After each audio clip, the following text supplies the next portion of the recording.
పేదవాళ్ళు ఎలా అవుతారో తెలుసా? మనుషులుగా మానవ జన్మనెత్తి సాటి మనుషులను ఒక మనిషిగా గుర్తించకపోవుట. జీవితంలో చావు పుట్టుకలు అనేవి ప్రధాన భాగాలుగా ఉంటాయి.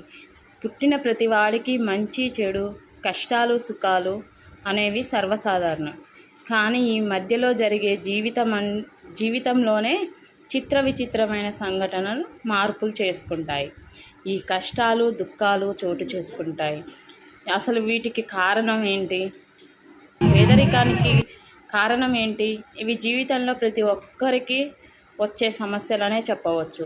ఇలాంటి కష్టాలు వచ్చినప్పుడు, బాధల్లో ఉన్నప్పుడు అందరూ కలిసికట్టుగా ఉండి వాటిని ఎదుర్కొంటే వాటిని ఎదిరించగలుగుతాం.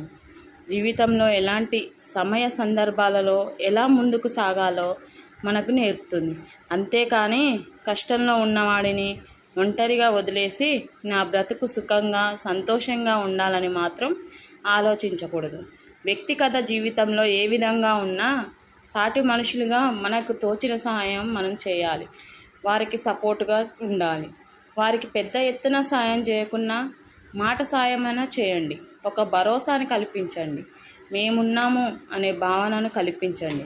అంతేకాని దూరం పెట్టకండి. నా సుఖమే ముఖ్యము, నాకు నేనే, ఎవరితో సంబంధం లేదు అనే భావనను వీడండి. వారిని పూర్తిగా పేదరికంలోకి పంపకండి, కాపాడండి. ఈ రోజుల్లో ఒకరికి ఒకరు సాయం చేసుకోవడం చాలా ముఖ్యం. అంతేకాని ఎవరి దారి వారిది, ఎవరికి వారు అనే భావనను వదిలేయాలి.